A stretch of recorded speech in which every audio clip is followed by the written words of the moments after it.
record. Okay, I'm sorry. Go, why don't you begin again, Paula? I've been really impressed by a friend of mine who was an attorney, and he used storytelling in his casework to describe what was going on and to help people understand the system, what was going on in a story related to a crime and a court case. But he did such a good job of it. I was really impressed, and I asked him how he managed it. And he had taken a course at the University of Wisconsin with a woman named Sarah Slayton, who's a really great storyteller. And she was having a program in Ireland. And I thought, oh, how cool is that? So I thought, well, I'll go to Ireland. That was back in 1997, I think. And then I found that storytelling was a very good way to remember things related to clinical experience for students. That if you give the example of the case or the clinical presentation into a story, which they lend themselves very easily to a story, then you can also say, and now this is a really good example of postpartum hemorrhage, a good example of a mother losing a baby, for example. And then it isn't just the clinical knowledge of that, but it's an understanding of a woman, a particular person who actually lived through the experience that was being taught in class. And then I also got into telling stories just for my own hobby and my own recreation, because I absolutely love mythology and I love Celtic stories particularly. Okay, great. I'm just sorry, Paula, could you repeat the name of the woman at the UW? Because I've not heard of her before. Oh, Sarah Slayton? Yeah, I'm pretty sure she's still on faculty there. I don't know, maybe, people get past retirement age, but I'm not sure if she's still doing that. Oh, but thank you. So Sarah Slayton, okay. Yeah, Sarah Slayton. They do a storytelling festival in La Crosse every fall. Okay, thank you. Well, it's coming to mind that a very famous article in Anthropology written by Claude Levi-Strauss is about he was visiting some tribal people in South America, and a woman was pregnant and about to give birth, but it was a difficult birth and the baby was not coming out. So the shaman, the person who is both a medical helper and a spiritual helper, was chanting a song about a battle between different gods and goddesses. And the various, one group of divine figures was in the woman's body, and the other group was trying to block the baby from coming out. So one group was pushing the baby out, and the other group was trying to block it. So it brought in this mythological, spiritual layer of meaning and understanding to the woman's immediate physical situation. I'll find that article. I'll yes, see if I like that reference. You know that article? No, I don't, but I'd be interested. Yes, yes. So that was an example of the using story to give meaning to an immediate problem. And what also came to mind is Columbia University for the last, 10 years, has offered a degree in narrative medicine.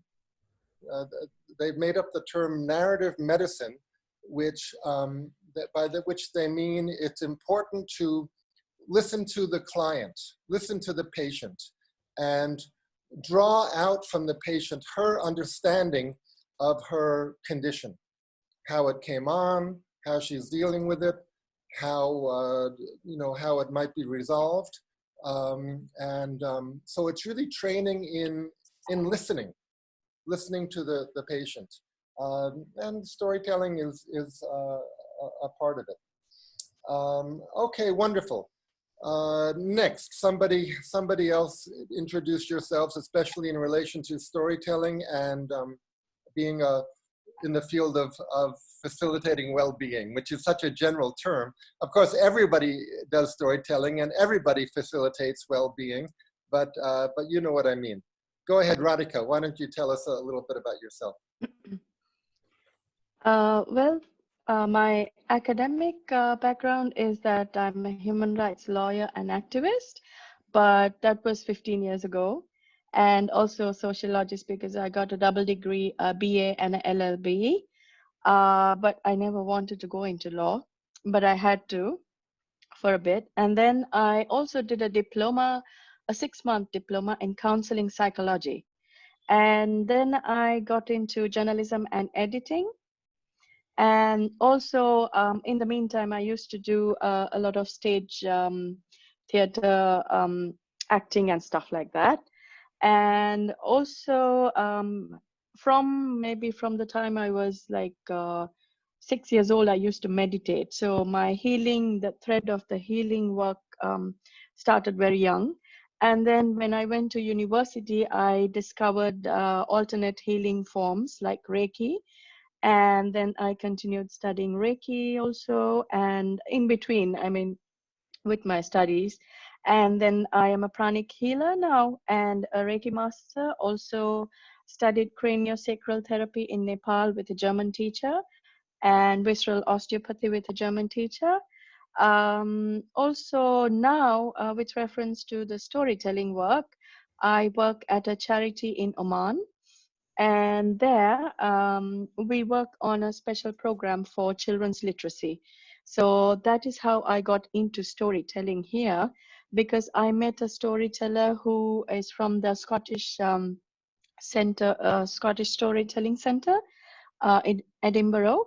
And so she got me involved with storytelling about 1.5 years ago. Who was And that? that's how Who? her name is Dr. Anna Fansett. Uh-huh. Okay. She is actually a lecturer. Yeah, she's a lecturer at the Sultan Qaboos University here. And she's the one who got me to join the FEAST, the Federation of Asian Storytellers. And then last year, I think in November, we came to Bangalore for the Storytelling Festival and Conference. And then I met another lady there who spoke to me about you and the Chennai Storytelling Festival. So that's how I came to Chennai for your festival. Yeah, and so for me, it's very interesting because I want to do or facilitate, storytelling for healing kind of sessions in Oman, because I think it's very relevant. And a lot of people, a lot of girls, they need this a lot. And we have something called a storytelling tent, which actually is a session I really want to go to. It's the last time apparently they had it when I was in Chennai. I don't know who conducts it, but it happens every month. And about 50 people, 50 youth, they come and they share their stories. So it's about 3-4 hours. It just goes on and on. It's supposed to be really nice. So these kind of things I'm interested in. Wonderful. So you've had training in many different fields, including the law. So I sense that you are involved with healing not just individuals, but helping heal society, helping improve society. Is that reasonable to say? I really like grassroots. Yeah, I really like grassroots level work. So when I was in Sri Lanka, I used to go to the villages and then I used to do sensitization programs, all for free. And, empowerment programs and stuff like that. So out here in Oman also, I really want to, start a gathering. And also I want to start the first Oman Storytellers Association with Anna. Wonderful. We've learned from the women's movement that many personal issues are also social issues. So when we talk about development and healing, we need to talk about culture as well as individual situation. Great. Okay, Divya.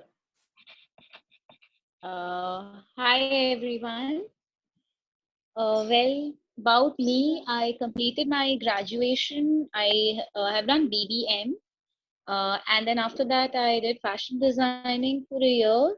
I have a degree of diploma in fashion designing. And then I did CA for like 2 years. I completed my IPCC Group 1. I couldn't finish my Group 2 because I got married. And I'm just like, it's been 3 years of my marriage. I couldn't pursue my studies further. So right now, I am trying to do MA in psychology uh, from distance learning. And also I attend, actually, now how the story session interested me was, we conducted a small workshop for kids, and there was this storyteller who had come, and she was doing the session. So I was helping her out when she was not able to do it. I mean, she was just lagging. So somehow I found my interest over there. And when I saw in the events and everything, there are some storytelling sessions. And there was also one that's last week, close to 14th Feb, that was conducted by Laura ma'am. So I have a small kid of 2 years, so it was not possible for me to come every day. So just one session I attended, and I thought that was my interest in which I could pursue further. So storytelling mixed with masters in psychology would give me a good hold of the field. And I have not yet done any kind of storytelling. It's completely new for me. So first I want to gain enough knowledge to explore, I mean, the basic things, and then I want to step into the field. Wonderful. Did you say you had been studying TA or CA? Yeah, TA, CA, transactional chartered analysis. accountancy. Uh-huh. Wonderful. Chartered accountancy. Oh, Yeah. CA, accountancy, not TA. Yeah. Okay, good. Yeah. Very good. Okay. Okay, so you're enrolled in a master's program now? Yeah, I have ignored, but I have enrolled, but I am yet to receive their response. Is I that, have enrolled in Indira Gandhi Open University. and where do you live? I live in Chennai. In I'm Chennai. from Chennai. Wonderful. Yeah, I'm from Chennai. Wonderful. Okay, Suba, we're not seeing you, but are you hearing us? Hi, Eric. Hi, everybody. Yes, I can hear you. I think there's a problem with my internet. Okay, So I've, shut the video off. that's fine. Get better streaming. It's so nice to be a part of this storytelling group and hear so much about other people's experience. So basically, I live in Bangalore at the moment, and I'm really interested in storytelling and how to basically narrate an incident, or use some techniques, when you communicate with a group of people. That's really my interest. Now, for the last 10-12 years, I've been working in the social development sector, worked with a few NGOs, international NGOs, as well as in the social compliance sector. So I work a lot with factory workers. Now, we all know that, workers working in the factory around the world do have a lot of problems, social problems like labor issues, or it can be, lack of awareness, knowledge, or things like that, right? So my first facilitation experience, I would say, was about 4 or 5 years ago, when I worked with a team to develop a toolkit, like a product, a toolkit to help better the skills for women workers working in the garment industry on financial literacy, right?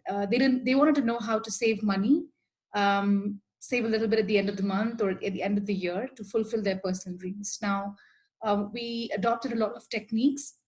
Finally, after meeting a lot of people, we realized that, what we could do is use a story of a woman, and through that story, actually, sort of help them understand, how the character in the story has gone through the journey of, savings, and how she sort of was able to sort out her problems, etc. So, we used flip charts, we used some illustrations, of locally, and then that was a success. So that was really a stint. So I just feel that I do not have that background or that skills, or the sort of, or any formal training in psychology whatsoever. So I just wanted to understand, and learn. And I think one of my good friends, Jeremy, is, Eric is your student,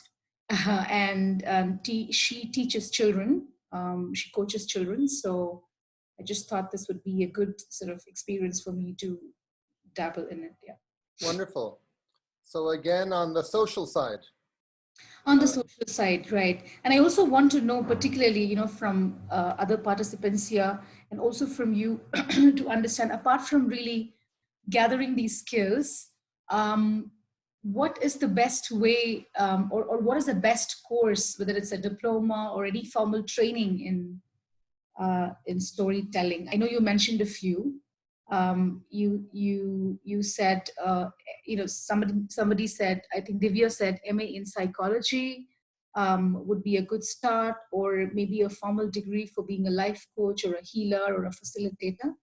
But I have a lot of thoughts in mind which are not very well formed. So, well, it's not very easy to study storytelling formally, because it's such an interdisciplinary field. Of course, I studied with Laura and other professional storytellers in New York. And I actually, for my BA and MA, I paid money to my university, and my university paid Laura as an expert for an independent study. But that was in a part of New York University that permitted people to create their own majors. But then I did a PhD in folklore at the University of Pennsylvania. Sadly, my department no longer exists. I was one of the last to get a degree from that department. It was a department that really lived.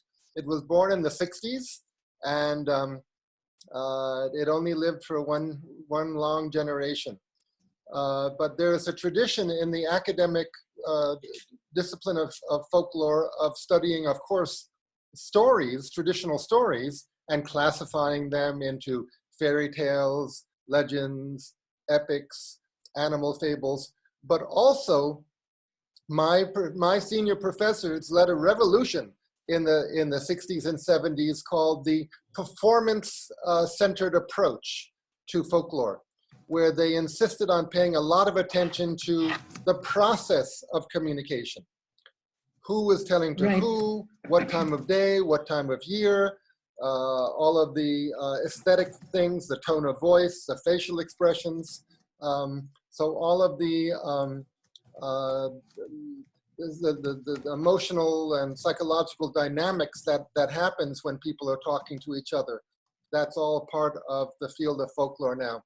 So I couldn't tell you now. There's only 1 or 2 universities in the USA now that gives a PhD in folklore. I think that's Indiana University.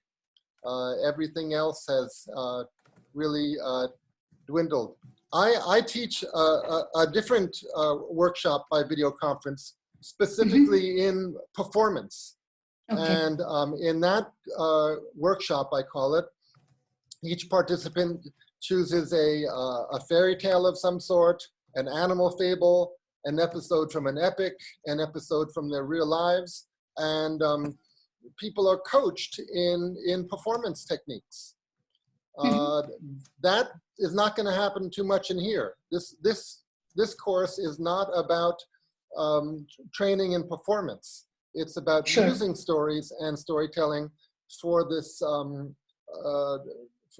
for facilitating wellness. Right.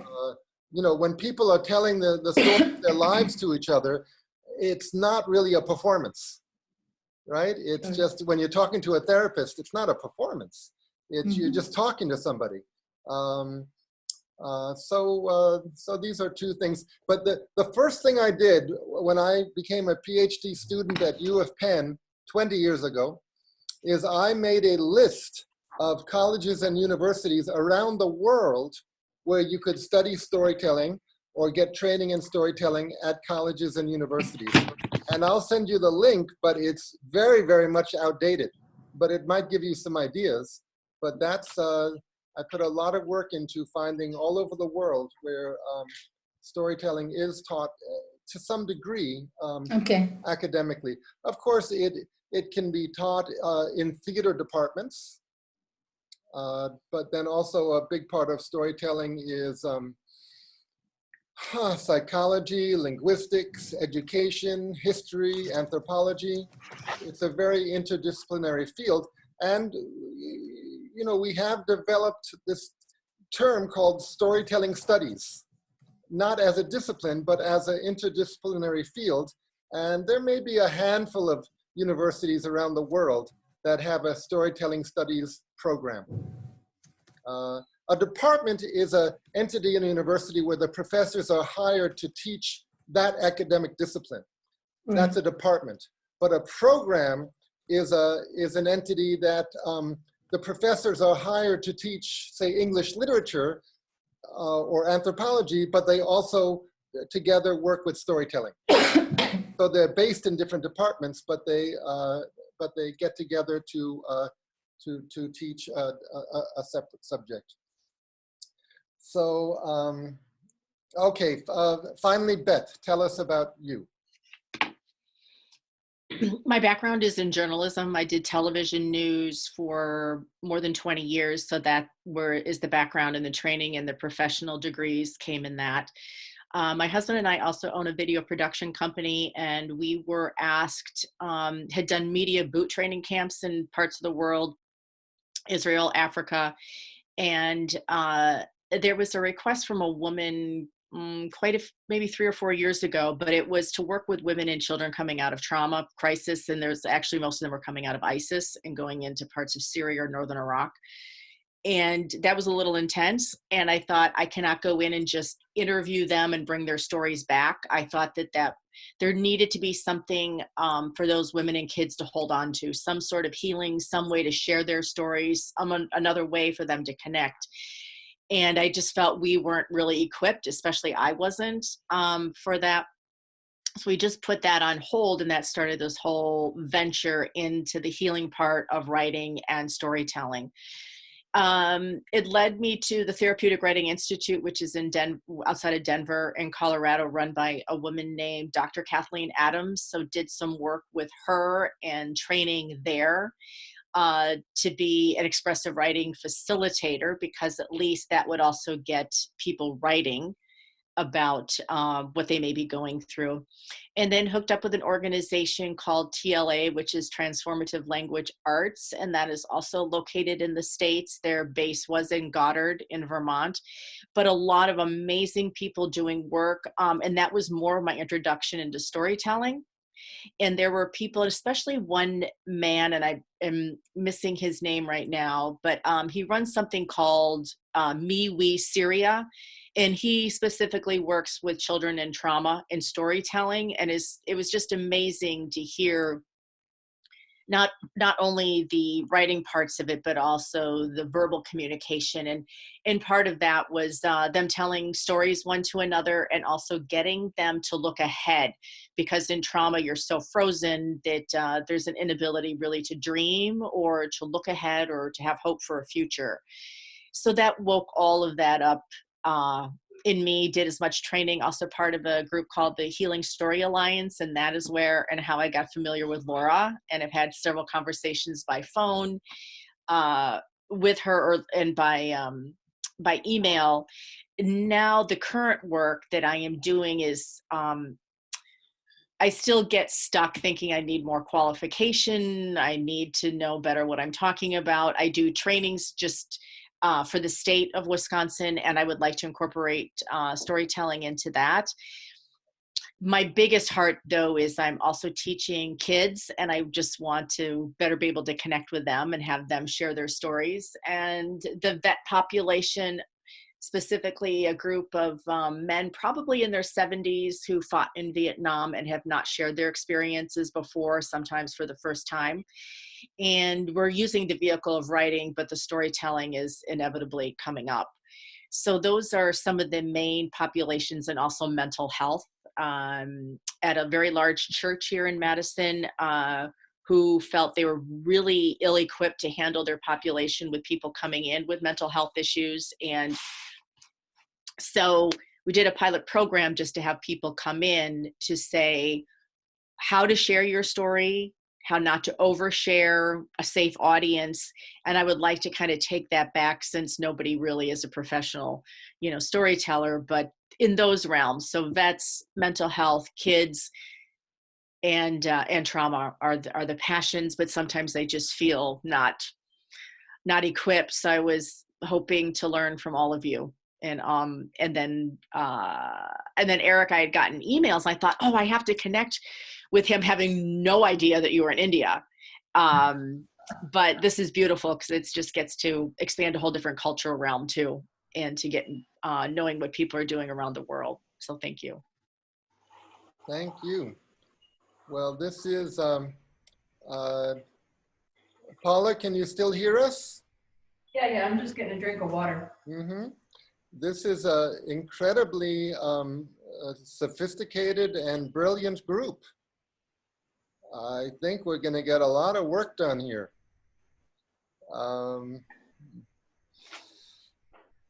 Okay, so the method of storytelling therapy that I am helping to develop, you mentioned Healing Story Alliance, Beth, and of course I'm in that community also. So for years, a bunch of us in Healing Story Alliance, of course, for that we use the term healing. Again, because we don't want to exclude people who don't have a master's degree. But I have been feeling that really the term storytelling therapy needs to be brought into the mainstream, because there is drama therapy, there is visual art therapy, there is poetry therapy. So I feel I'm sort of on a mission to popularize the term storytelling therapy. And I'm from New York City, but I've moved here, and I've had the wonderful good fortune to marry a woman who is a longtime psychological counselor, who 10 years running now has led a psychology clinic and training center that is dedicated to all of the art therapies. She herself is a specialist in psychodrama. This is an Indian lady, Magdalene. You won't see her today in the background because she's out of town, but some other time you will. So she specializes in psychodrama, but the combination of all of the various different art therapies is called expressive arts therapy. And that is actually, it's a specialization to be an expressive arts therapist, in that if you are an expressive arts therapist, you will use numerous different modalities in a single session. At some time, you'll invite the participants to draw, to act things out, when they act things out, they may move in special ways, they may sing.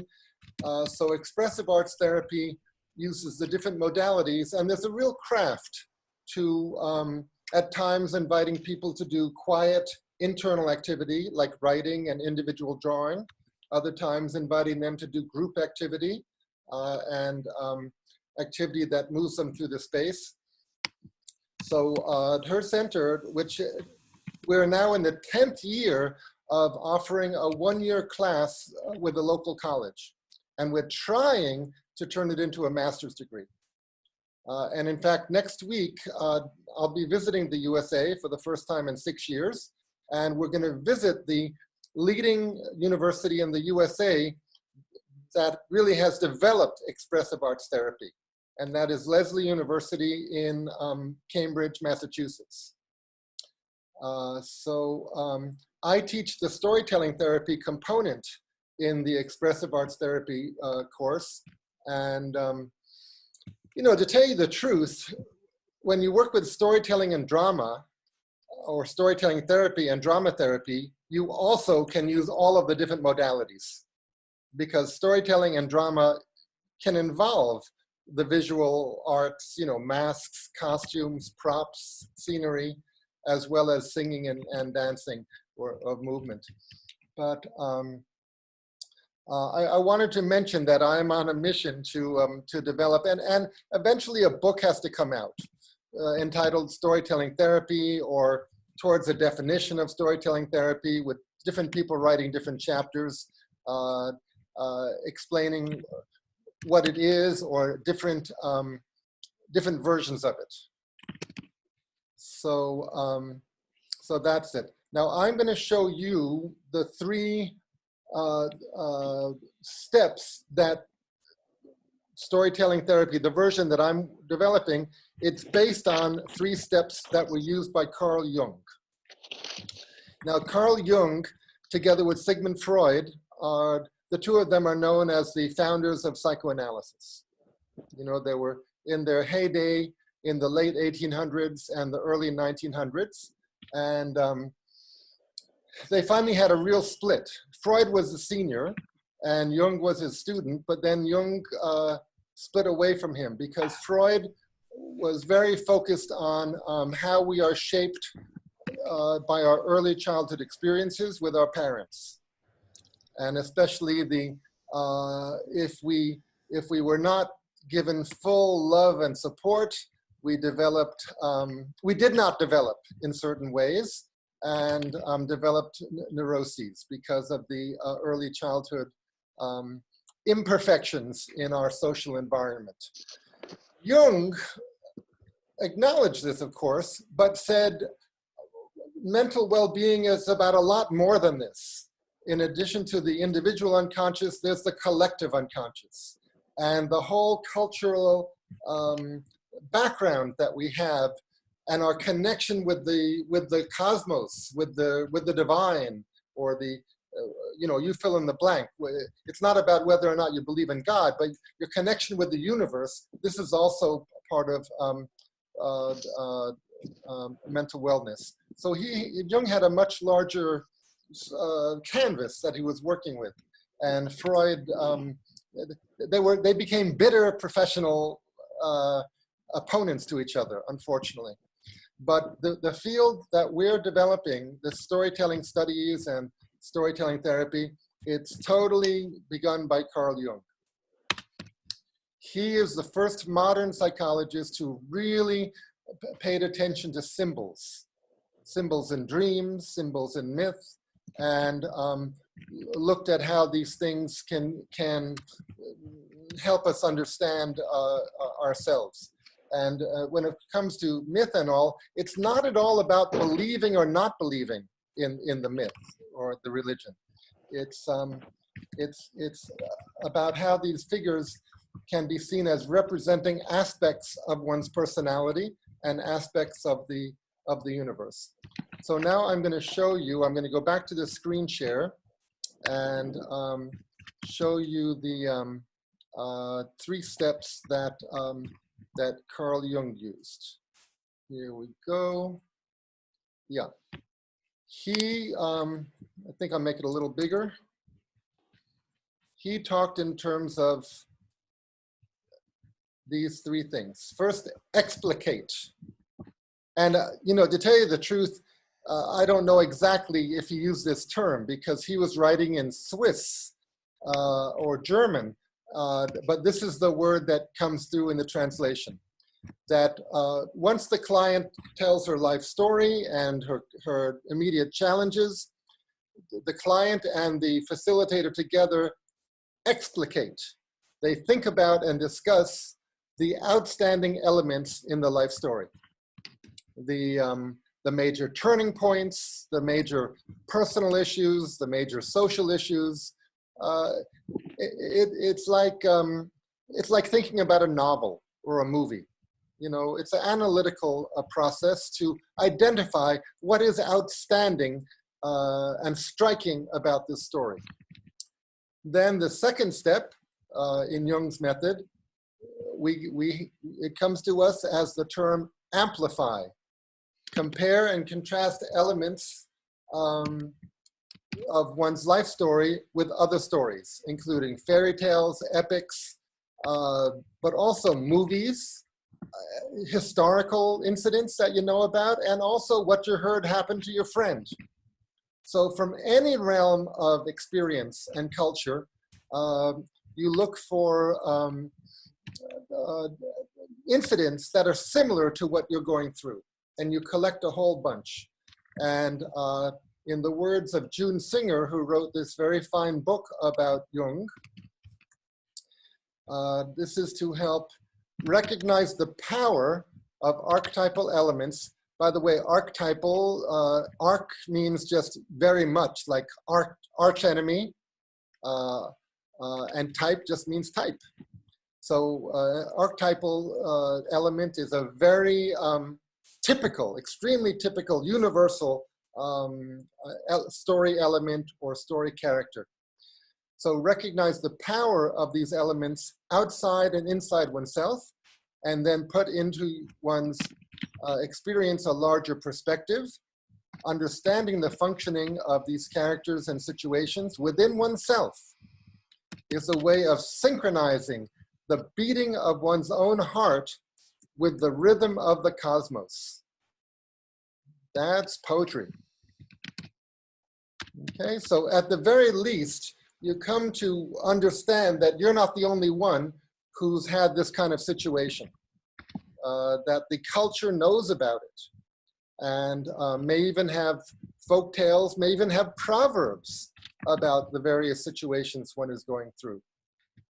So this is part of aligning oneself with one's culture, and seeing that one is not just you're not an isolated, alienated individual.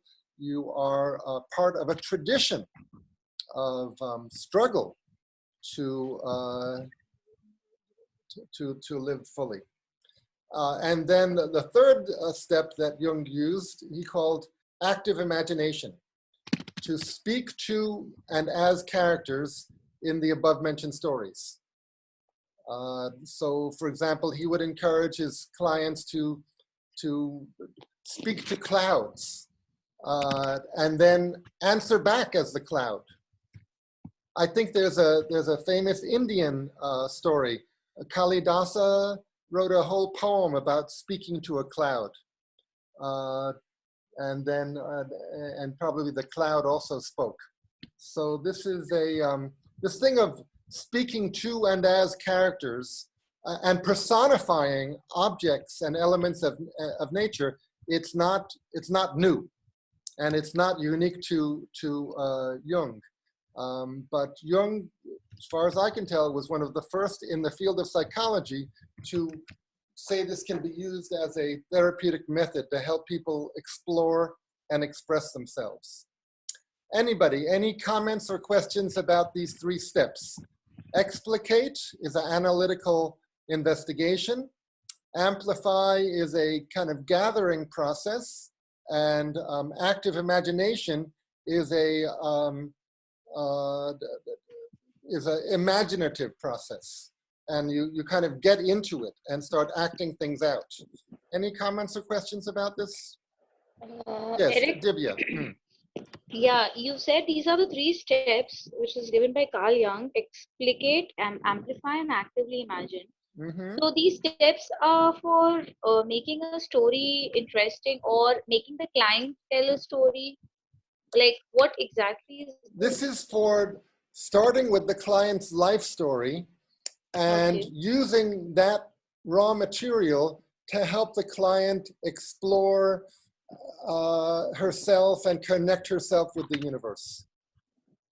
And if she needs healing, this is a part of the healing process. This whole course is about... So basic. Go ahead.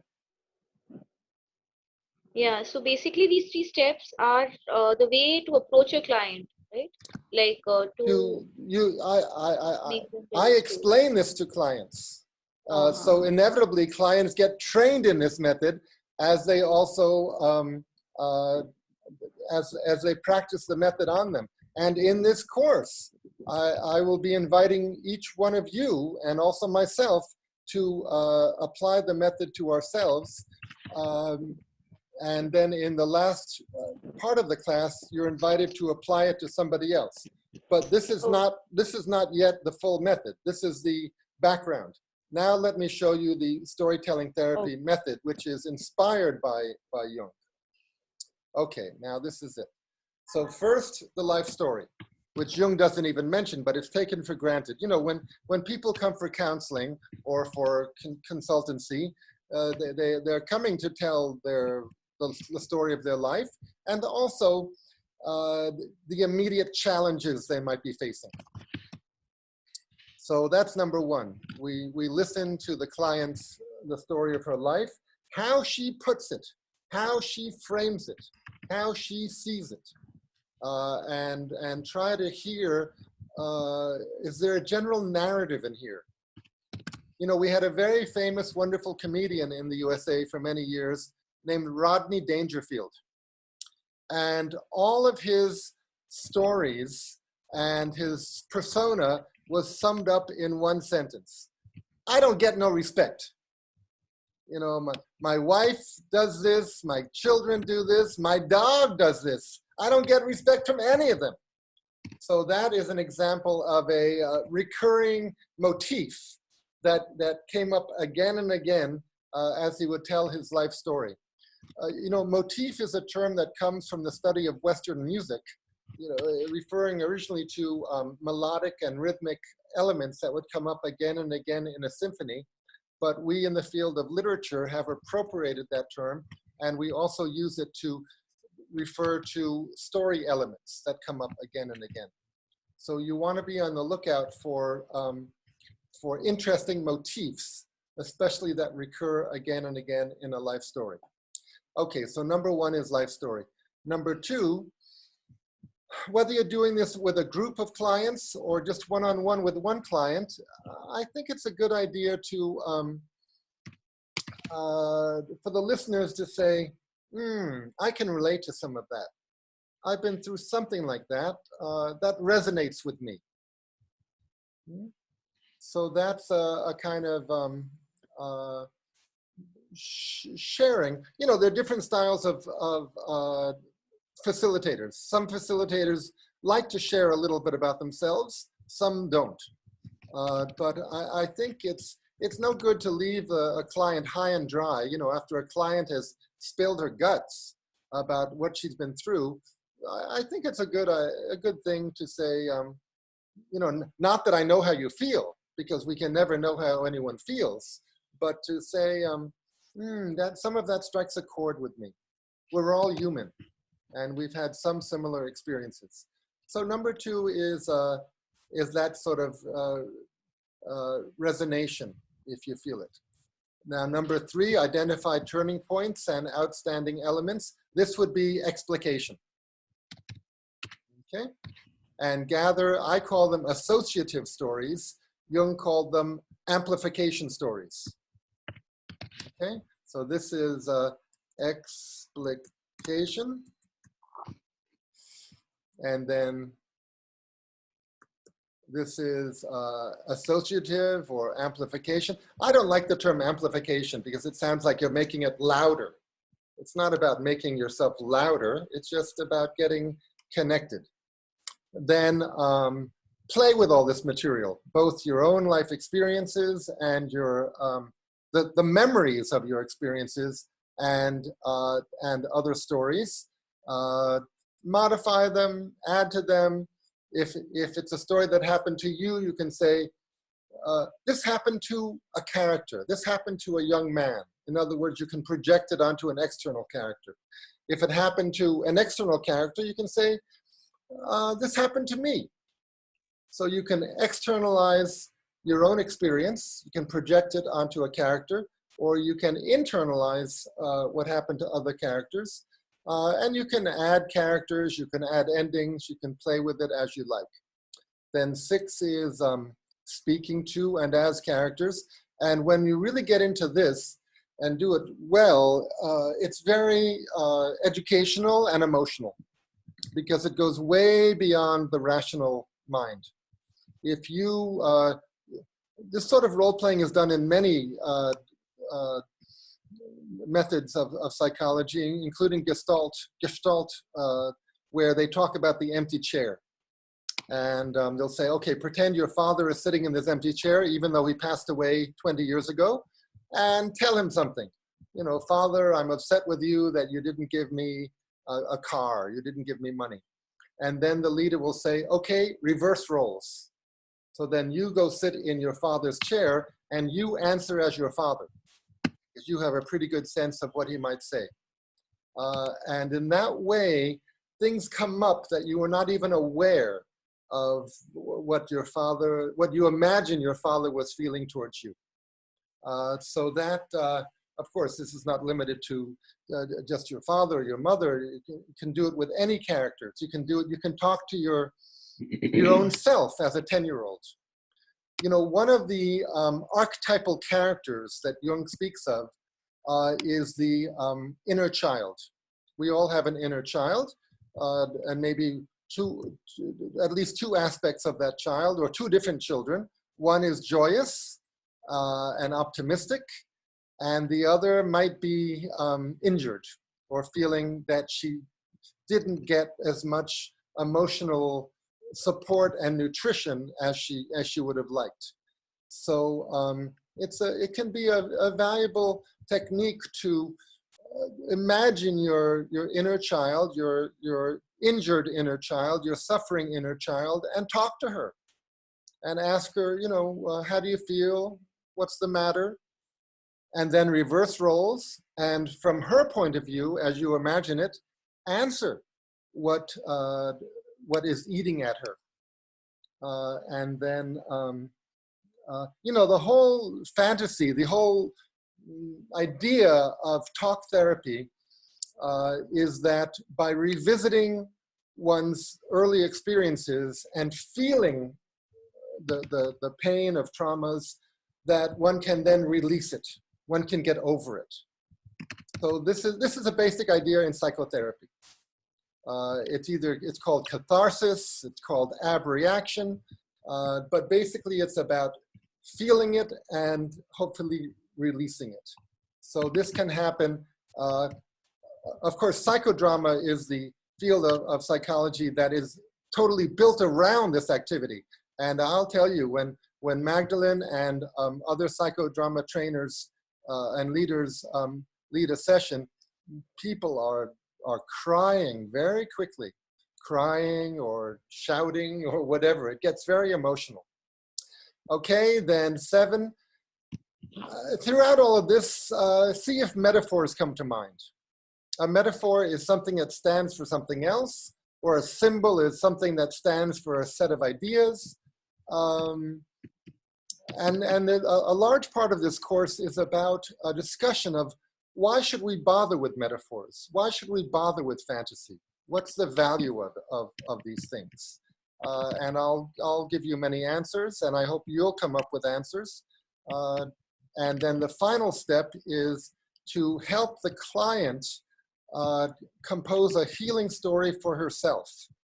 A healing story or a transformational story, a story that embodies in symbolic form her situation and the transformation or the healing that she is looking forward to. If you do it with a prince and a princess, it might have the feeling of a fairy tale. If you do it with you know, foxes and cats and dogs, it'll have the feeling of an animal fable. So you can choose the genre of story that it is flavored by, but the idea is to take it out of the realm of reality and place it in the realm of fantasy. But it's not an escape from your reality. It's your reality in symbolic terms. So this whole field is called metaphor therapy. And I'm just going to show you that there's a wiki page for metaphor therapy. You know, if there's a wiki page for something, we know it exists.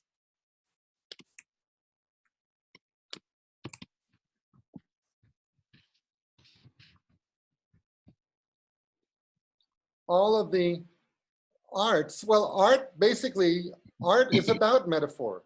You know, artistic expression is metaphorical expression. And so the art therapies are about using art for therapeutically. Now, can you see this? Metaphor therapy is a kind of psychotherapy that uses metaphor as a tool to help people express experiences symbolically. As a spontaneous product of processes within the mind involving both the conscious and the unconscious, metaphor is an important therapeutic tool for exploring personal meaning, and it's fundamental to this form of psychotherapy. So I recommend take a look at this wiki page for metaphor therapy. Okay, stop. Well, let me just go back to this, these 8 steps, okay? And I'll send you links to all of this. So it's your life story. And by the way, next week, we really launch into this.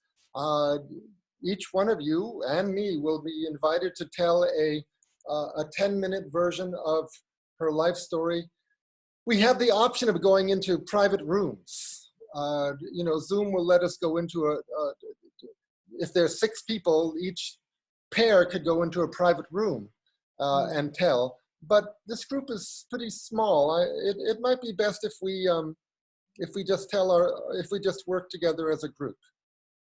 And so this course, as well as being a sort of academic type thing, it is also extremely experiential, and will be, you know, each one of you will be kind of doing a little bit of personality development, coaching and counseling for yourself. And the others of us will be assisting. So that is called group therapy. We're going to be very sensitive to each other. You know, there are various guidelines for group therapy. Number 1, you never put anyone else down. You don't express negative value judgments about what anybody says. You can think what you think, but you shouldn't express it. Number 2, you should never tell anyone what to do. This is a general principle in counseling in general. Don't tell people what to do. The whole idea in counseling, and really in coaching also, is to help the client decide what to do. You're just there to help the client decide. And then I would add, don't psychoanalyze anybody, in the sense of, or in the vernacular, don't shrink anybody, which means don't presuppose. You know, you may see a connection between what happened to someone as a child and the way they're behaving now in terms of a defense mechanism or something. But you shouldn't say, you know, you're probably acting this way now because of what happened. People don't like being, you know, told that kind of thing. If you see something like that, you know, keep it in mind and maybe bring it up sometime in a very gentle way as an offering. Saying, sir, yeah, go ahead. I'm sorry to interrupt you. My kid is crying, sir. So, I mean, can I have the recording of next 15 minutes? Or? Well, I tell you, we are recording today, or at least we're recording part of the session, but in general, we're not going to record, because this course occurs by conversation and sharing. So with children, I think you should immediately go and take care of your child now. But if you don't really have an adult to watch your child, you shouldn't join this course. But anyway, go take care of your child now. It next time. Yes, and there will be a recording at least for another few minutes. So yes, go ahead. Thank you for asking. Go ahead. I'll come in 5 minutes. That's okay. Yeah, I'll just come in 5 minutes. Come and go. That's fine. That's fine. Of course, I forget what I was saying, which means I wasn't saying anything very important. Okay, let's get back to something about somebody's personality conversation that you don't bring it up at the time, but you might find another time in a future moment that you could bring it back to the person in a different way. Okay, so that is the, I'm the kind of teacher who puts all of his, okay, let's get on mute there. Yeah, I'm the kind of teacher who puts all the cards out on the table at the beginning. There are no surprises.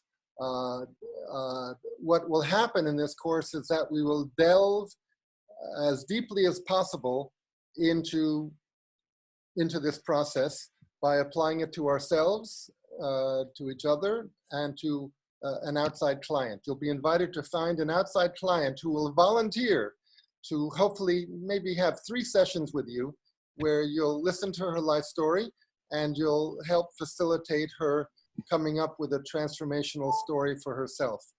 Some storytelling therapists take pride in that they have a talent for creating a story for a client and giving it to the client. I feel it's much more educational and healing and powerful for the client if she takes the lead in creating her own story. But it can be a collaboration. So you're going to first do it for yourself with assistance from me and the other group members. And then towards weeks 8, 9, 10, 11, hopefully you'll give us a report of what happened when you tried to explain this method and practice this method on somebody else. Comments, questions?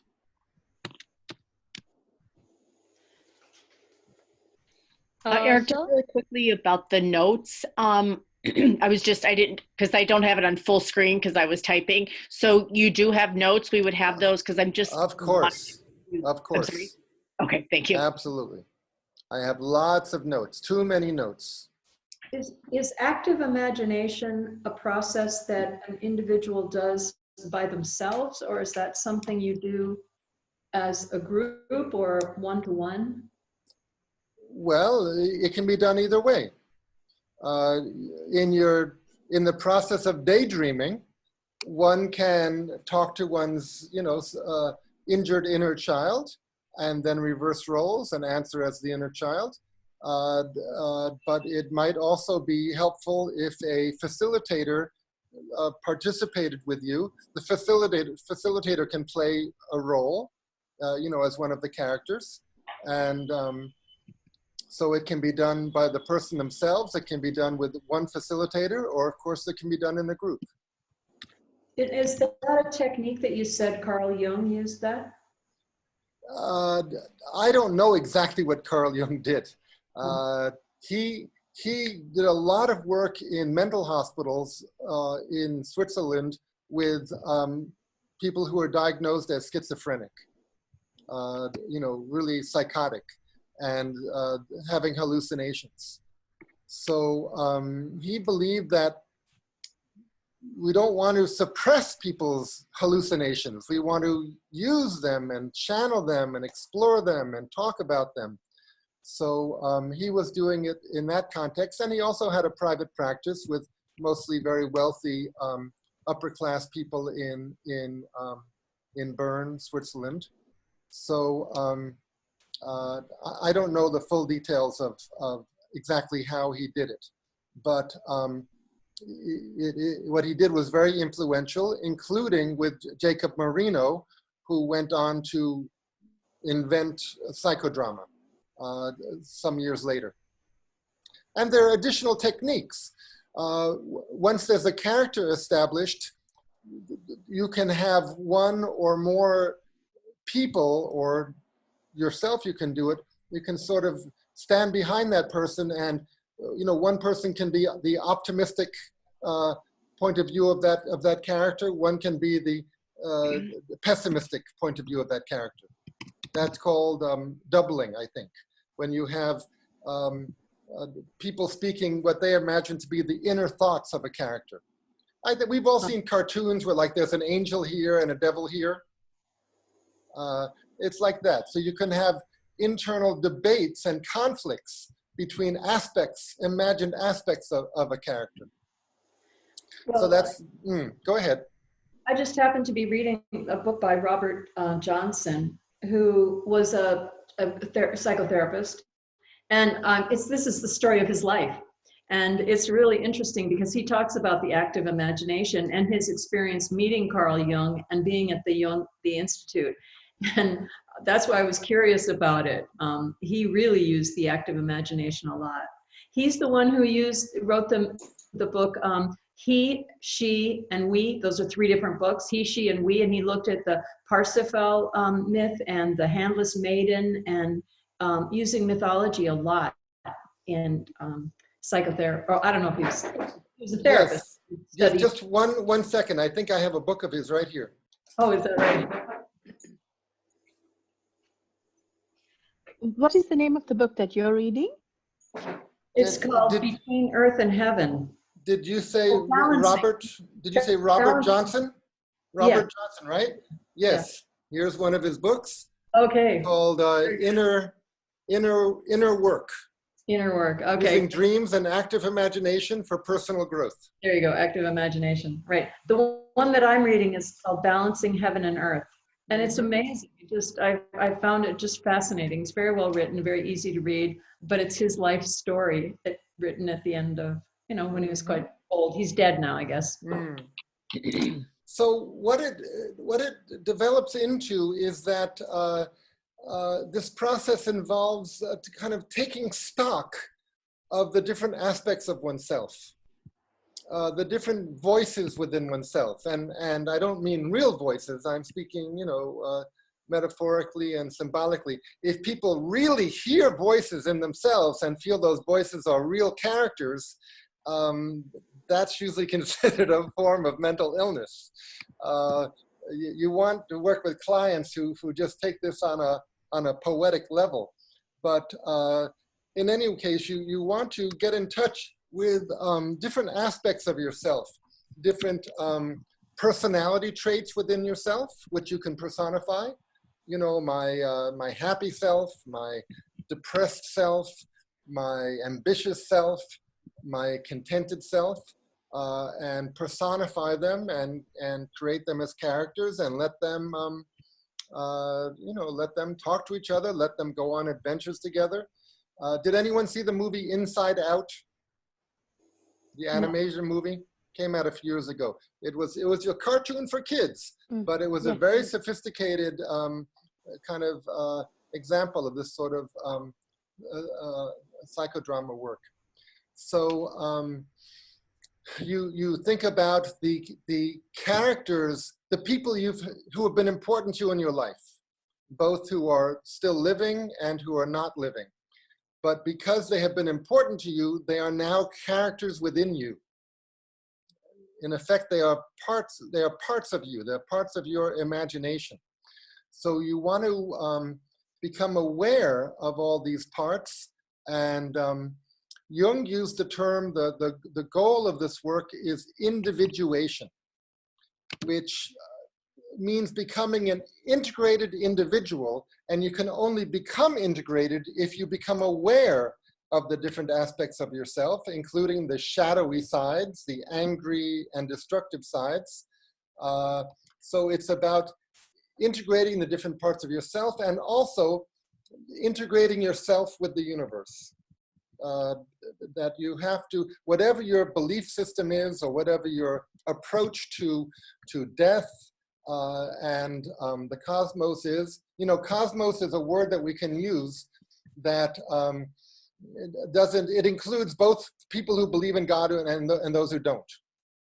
But even if you don't believe in God, you need a relationship with the cosmos, with the universe, to situate yourself and have a sense of meaning and value in the universe, in the cosmos. So individuation is achieving that integration with the universe and also integration of different parts of yourself. And Jung was a great believer of doing all this through manipulation of symbols, that these symbols represent the different parts of ourselves. And by playing with these symbols, we can, it's sort of a non-invasive sort of brain surgery that we can move the different parts of ourselves around. And of course, Joseph Campbell, who is much more well-known really than Jung at this point, he took this work further and popularized it, especially in his great book, The Hero with 1,000 Faces, which looks at the hero or heroine's journey purely as a psychological development of an individual. You know, the hero crossing a body of water and going to fight dragons is not really about crossing water and fighting dragons. It's about personal transformations within and dealing with different parts of oneself. Any other comments, questions? Yeah, I have a question. Go ahead. So the 8 points that you mentioned, I'm thinking if I want to, first and foremost, I think with all my healing work that I have done, always they say that you have to first practice healing on yourself, heal yourself, before you try to attempt to heal someone else. So even in Reiki, like you have to do Reiki every day and just for a few minutes. So when you said that we will be working on ourselves first, that is really, really important. And I'm really looking forward to that, because before I work on myself, I can't go and help someone else. And the 8 points you said, I was wondering if after I work on myself, to do some deep work with other people, would it be better to have small group sessions or individual sessions, or is that just up to me? It's a matter of taste. My wife, Magdalene, she loves groups. She loves to lead therapeutic And how long? groups. I mean, how long and how many people? I was just going to say, and for me, I really like to work with individuals. I only do group work in training situations like this.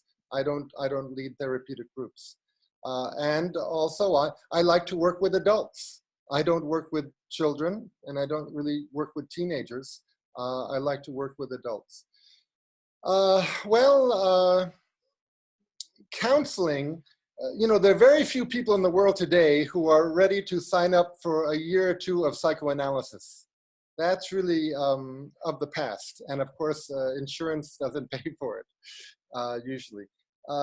Counseling, usually people come to counseling with the idea of just a few sessions, or maybe they'll commit to 8 sessions. 8 sessions once a week for an hour or two each week. That is the idea of counseling. And you know, most people come to counseling, they're not so much interested in their unconscious and their early childhood experiences and their relationship with the cosmos. They have a problem. They have an immediate challenge that they're trying to figure out how to develop a set of tactics and a strategy about how to deal with this problem. So as a facilitator, always, or at least me, I'm always working on 2 levels. One is helping the client resolve her immediate challenge, making an action plan that's going to work. But the other is also encouraging her to go under the surface and into her unconscious and see if there may be any ways that she is behaving unconsciously that may be contributing to the difficulty. So to do that sort of work takes time. But in today's day and age, very few people are going to commit for more than 8 sessions. So I suggest talk in terms of 8 sessions. Okay. I think and the group sessions, usually you can help someone come up with a pretty good healing story in 8 sessions. Well, you'll see from our work together, we have 11 sessions. By the 8th session, most of you will come up with a pretty strong healing story, I predict. Healing or transformational or developmental story. Go ahead, I'm sorry.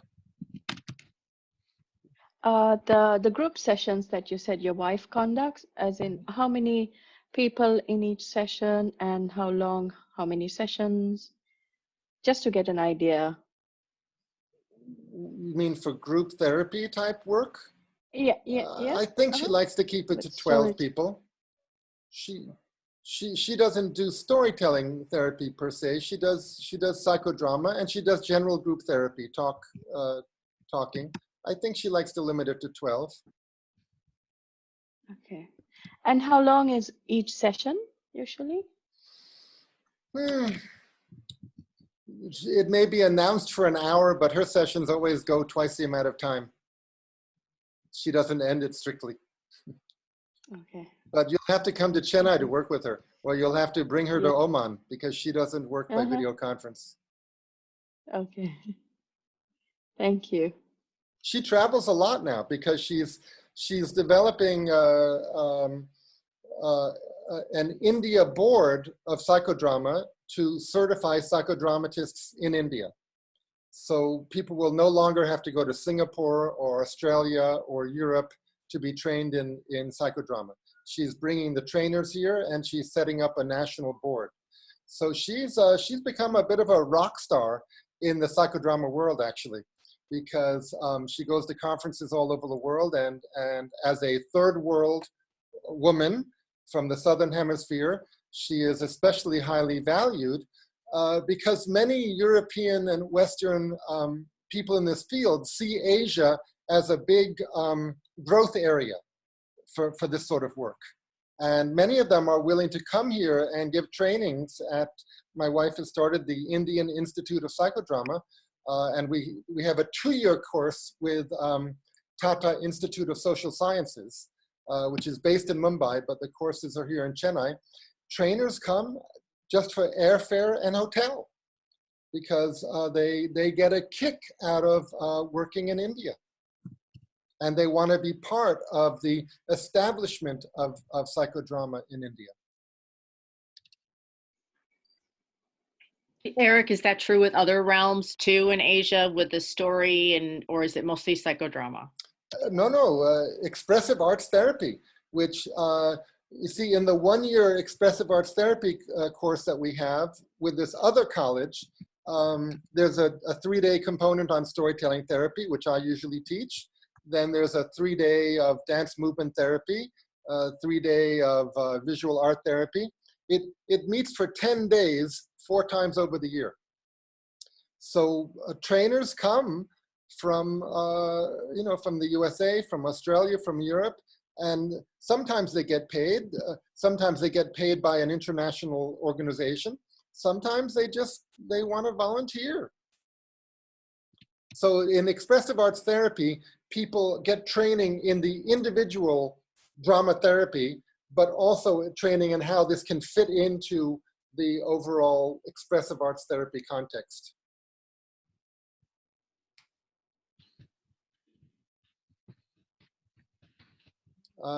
Well, we were going to do the first activity, which we didn't get to. The first activity, which I recommend in a workshop, and by the way, I'm the sort of trainer that I always feel that I'm training the trainees also to be trainers in this field. The opening exercise that I really recommend for any type of storytelling workshop is invite the participants to tell to a partner or tell to the group about something interesting that happened in the last few days. Something that really stuck in your mind, whether it was a irritating thing or a wonderful thing or a confusing thing, because life can be very boring. Many times it's all the same, but once in a while something happens that really gets our attention. So for this activity, I will invite people to say go in pairs, and the first speaker speaks for about 5 minutes, the second speaker again for 5 minutes, and tell each other something interesting that happened. It's a good icebreaker, it's a good warm-up, and it's good for raising awareness that storytelling is not something that has to happen on a stage with a story, with a traditional story. It raises awareness that story making and storytelling is just a part of everyday communication and everyday life. Because by the time you select an incident and frame it and decide how to tell it, and naturally you express your emotions about it and your thoughts about it, you've composed a story. So that's the first activity. Maybe we'll do it next week, but next week we're scheduled to begin with life stories.